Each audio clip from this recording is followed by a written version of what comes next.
there I was. Brick wall behind me, blindingly bright lights shining in my face, feeling like I'm about to say something that I cannot take back. Which, to be fair, I was, because it was the very first time I was trying stand-up comedy. At 55, recently divorced, and making excellent life choices.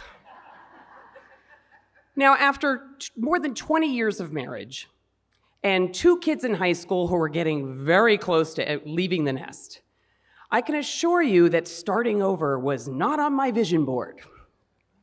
So in order to understand what got me up on that stage, I'm gonna have to take you back a few years. So it was a Sunday evening, and he was driving me to a hotel near Reagan Airport, because I had a really early flight on Monday morning.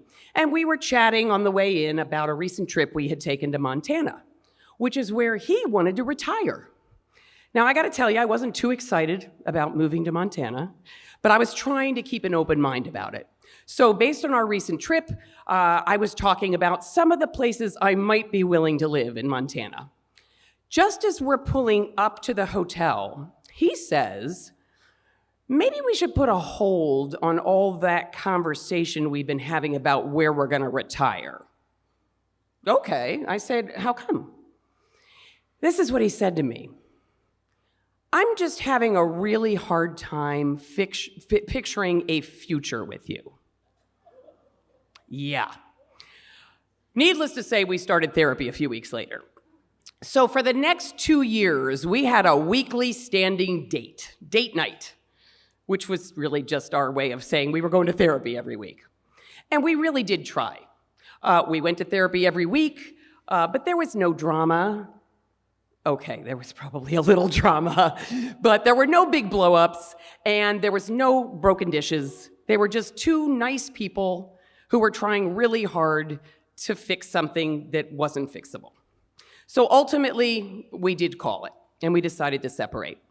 So it just so happened that that happened in early November, and so the holidays were coming up, and we thought, let's just stay together through the holidays, make things easier on everyone, which it didn't. So we just kind of, stayed in our house together, but I had moved into the guest room at that point.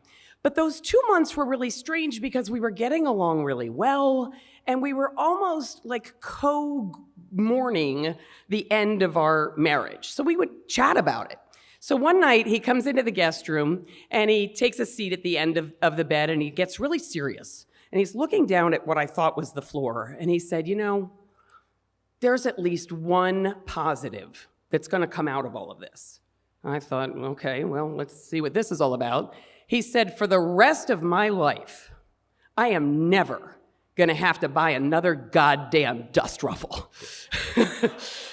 And it just cracked us both up because that tracked. That right there was what were our differences were. So we decided that since I had an extended business trip coming up in January, after the holidays, that would be a good time for him to move out when I wasn't around. So off I went on my trip. I came back knowing exactly what I was gonna find.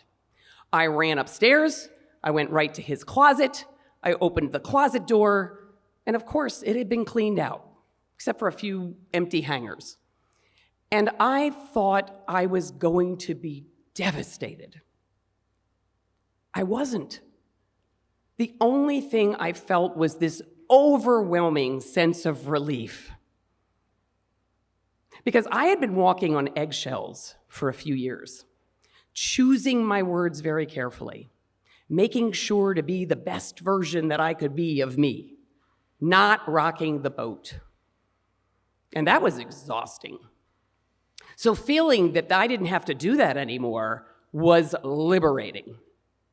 So in that moment, in the empty closet with the extra hangers that were left over, I realized that something inside me had already shifted. Because I gotta tell you, I honestly thought I could continue living the way we had been living. Comfortable, safe, kind of roommates who co-parented. And you know what? He couldn't live that way. And looking back now, and it's been about a decade, looking back, I hate to admit it, but I kind of respect him for that. It took courage to do what he did. I just wasn't ready for it. So I knew he was going to be just fine, but I just wasn't sure I was going to be okay. But at that closet moment, I thought, you know what? Maybe I am going to be okay. So fast forward now, it's a year later, and I'm sitting in a sales coaching workshop. And the instructor says, okay, everybody, it's time to set some goals. We're going to work on goal setting. I want everybody to write down a stretch goal. And so people all around me are writing down, increase revenue by 15% by the end of the year. And let's bring in 3 new logos before the end of the quarter. And I thought, nope. I wrote down, perform stand-up comedy before the end of the fiscal year.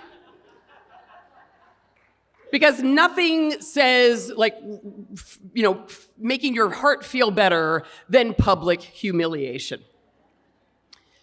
So now it's the comedy night. And I got to tell you, this is not a open mic situation. This is a real comedy night. In a restaurant, in Bethesda, professional paid comedians. And they allow 2 or 3 newbies 3 minutes to try out their stuff. But in order to earn that spot, you had to bring a whole bunch of paying guests with you. And I thought, oh my gosh, I don't know who's going to show up. So I invited everyone, everyone. And guess what? 24 of my friends showed up that night to support me. Yeah. Which was fantastic.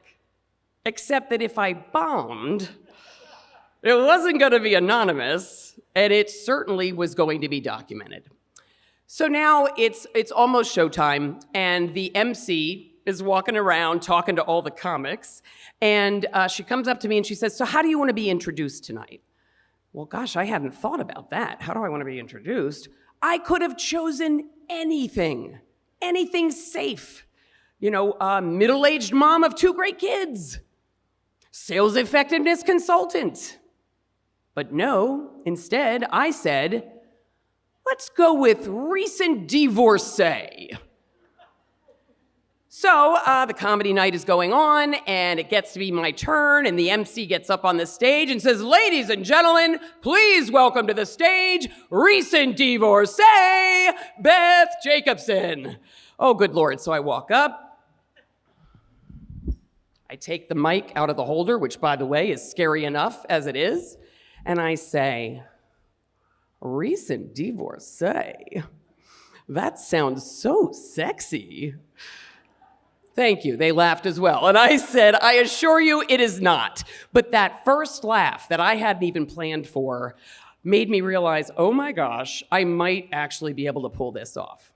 So I moved into some nice, easy, kind of safe content and got to about the midpoint where I said, I have spent the last several years mining comedy gold because I've been going through a divorce. What I was not expecting was the audience starts clapping and hollering and go, woo! I was not ready for that. So I said, no, don't cheer for that. That's not a good thing. You think I wanted to get divorced in my 50s? With this body? No, I did not. So I then went on to talk about how there was, in fact, one thing that I really did miss about my ex. That guy had a great package. I'm so glad you're laughing. That night, dead silence. Dead silence. I'm thinking, that was the setup for my big finish. What am I going to do? I got to get a reaction. So I say, yeah, that's right. I said it. I mean, that thing was good. No deductible. $10 copay. Don't need anything to see a specialist.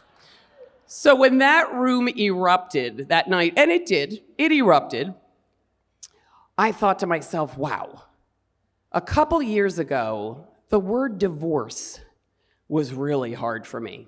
It was heavy, it was sad, It was embarrassing. That night, it got a laugh.